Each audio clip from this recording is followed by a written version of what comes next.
Hey there, church. So I'm here today with Jessy Cole. And so Jessy, tell us a little bit about what line of work you're in right now.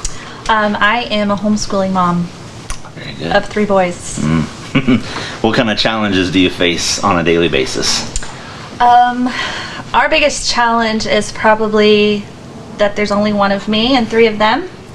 That's a big thing. And also focus and keeping, a straight path of trying to get stuff done. Yeah. We all kind of tend to turn on the TV. Sure, I gotcha. So so homeschooling, that means that probably somewhere back as you were just having kids, you guys decided to do this. Somewhere in that range, you decided to, hey, we're going to keep our kids at home and we're going to educate them ourselves. So how did you come to that decision to go into that field?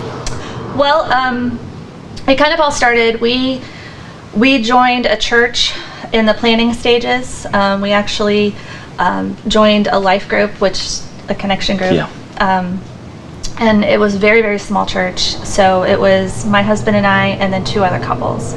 And both of the other moms homeschool. Okay. And so when you're spending time with people like that, I learned a lot about it, what it was. And then we ended up giving it a shot that following fall. Okay.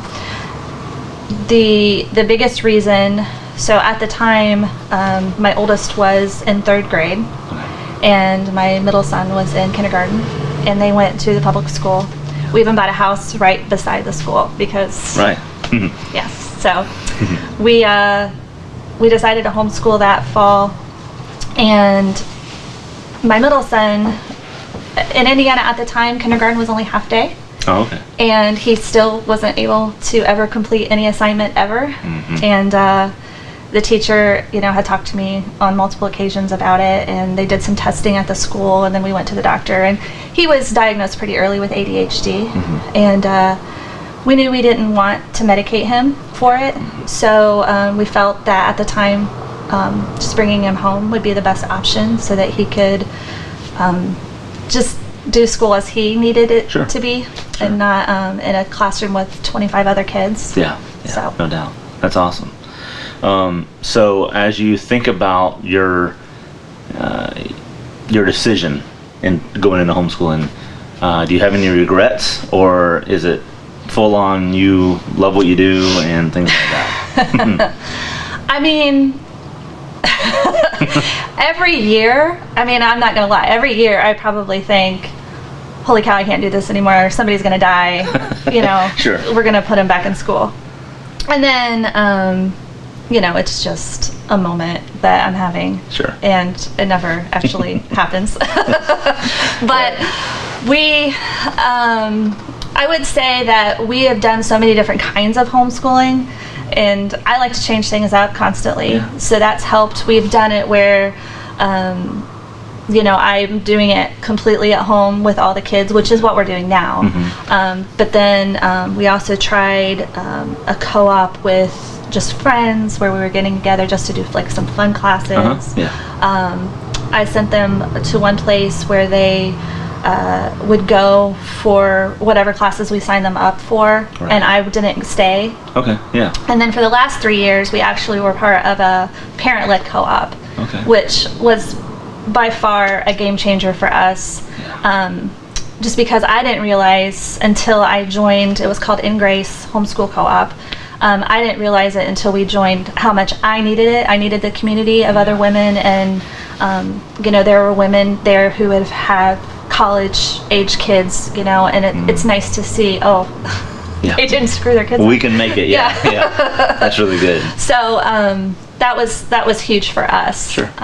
It was a big decision to have to leave that to come to Florida. Oh yeah. But it was good. It was what we needed at the time, Yeah. and so. Pretty good. That's awesome. Not that this is part of the video, but I'll just say it now. Mm-hmm. Have you guys worked on trying to find a co-op down here at all or anything like that? So Tyler is he's a sophomore right now, and I really do very little with him. Mm-hmm. He, I found curriculum for him, and a lot of it is, web-based in that, there's lectures he can listen to, and then and he's very motivated to do that on his own. That's good. Yeah, I mean, he's a sophomore and he's taking pre-calc. I don't even know how to teach that. So I'm very thankful that there's other ways to get there. And then for the next 2 years, he'll just go to the local college and take dual enrollment courses. So that's really good. Dylan, he has gone back and forth of whether or not he wants to be in a co-op. Wesley definitely does. Okay.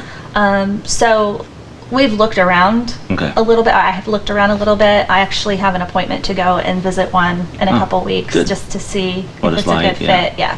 That's awesome. So, but at this point, it might just be for Wes, which is fine. Yeah, that works good. Yeah, and if it gives you a little bit of fellowship as well, that'd probably be a good thing. Yeah, that's huge. That's huge for us. So in our study on Sunday, we've been talking about the idea that our work is sacred. It's not for a paycheck only, that kind of stuff. We also have talked about the idea that our work really should be an expression of worship to God. So if we describe our work as an expression of worship, how would you look at your work that you're doing with your children as an expression of worship to God? Okay. I think the biggest thing is that, just when you're called to do something and actually going through with it. I mean, it's really easy to tell God no, and I've done that lots and lots and lots in my life. And this is one thing that even when I didn't want to do it, I did it. Yeah. And I think sometimes that's a really good expression of worship to God, to let him know that, hey, I have no clue what I'm doing here, but I trust that you know. Right, yeah. That's good. And then the other thing is just, we have always chosen to partake in Christian curriculum. Yeah. There's a lot of secular curriculum out there that is wonderful. Right. But when you can,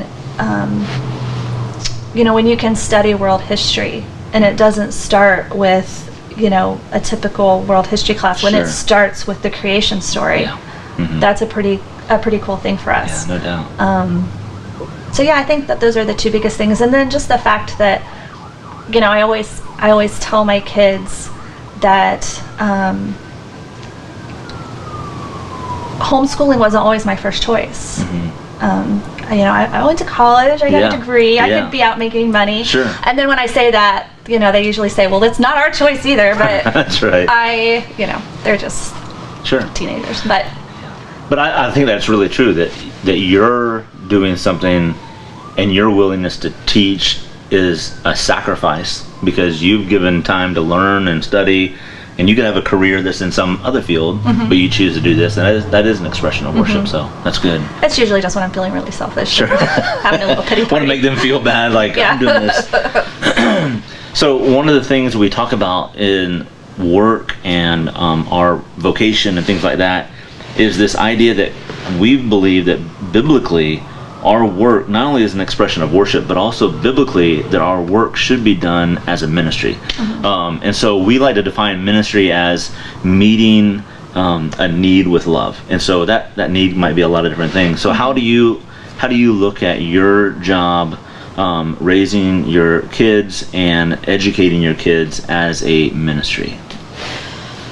Well, if you're going by that definition, I'm meeting the needs of, providing them an education. Yeah, definitely. And, it's not to say, it was never an issue with the public school system. And we were in the best district in Indiana before we moved. And like I said, we lived right beside the school. Like, my kids didn't have to ride the bus. It was nice. But just when you feel called to do something, it's important to listen to God and to actually do it. And I will say, even on a very small level, is just that being able to homeschool, we've been able to serve, and we've been able to. We went on a mission trip. We took a week off of school and went on a mission trip. We served in food banks. We served at our church. We did all these things. We would go in and clean on Fridays. And that was something I didn't just go and do it. My kids went with me, and they were weren't always happy about it, but they finally, I think it starts to click, like, oh, hey, we're doing this because it's important. Yeah. And maybe we're not, no one knows that we're doing it, but that's okay. That's not what it's about. Yeah. So all these lessons, you know, that you're teaching them, that sometimes they grumble and complain, but hopefully at the end of the day they get it. Yeah, I think that when I listen to you say that, the thought that comes in my mind is how important it is what you're doing, and what other parents are doing is modeling that for their kids. That not only are we teaching our kids, but we're saying, hey, let's watch me as I do it. And that jumped out at me when I first met you guys. Is you guys just got here, and the first thing you guys did was jump right in and started serving at the elementary school and things like that, which is, it's a really important thing. So for you, what kind of blessings do you feel like you have received personally by taking this step and homeschooling your kids? Well, the biggest one is just time spent. I mean, if I had a job outside of the home and my kids went to school, I mean, I realized that I would not spend this time with them. And it's been really great, especially having older kids. Tyler's 16 and Wesley is 8. With Wes, I'm a lot more laid back, I think, because I see how fast it goes. Yeah. And I don't take it so seriously like I did with Tyler.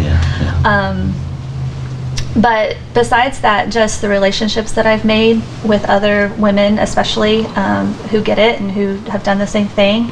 I remember my first year just, wanting to throw in the towel and calling a friend up who was a veteran and crying, being like, I can't do this anymore. And, she kind of talked me off the ledge. So it was really cool to form those friendships.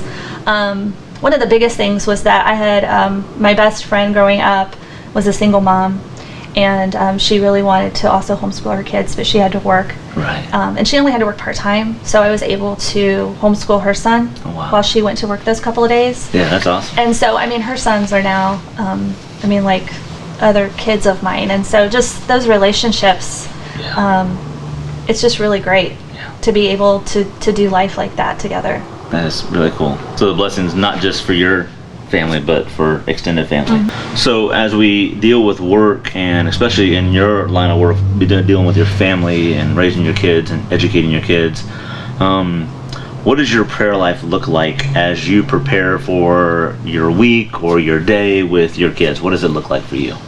Well, I'm a firm believer in the continual prayer life, where I don't ever start and stop. It's just like a constant conversation with God all day long. And so, but my biggest prayer is just for me to show grace to my kids.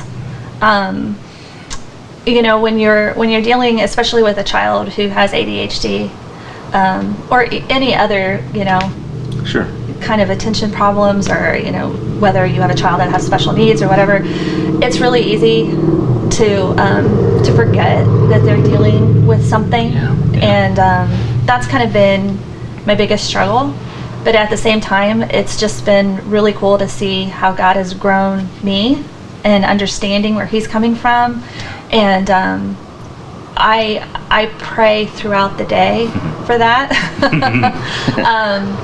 I've learned not to pray for patience, because that usually doesn't turn out so well. But I'm not a big let's pray before a meal kind of person. I did that growing up, and it just seems so ritualistic that it just kind of we don't do it anymore. But I've taught the kids. A lot of times they'll hear, "Who are you talking to?" Don't worry about it.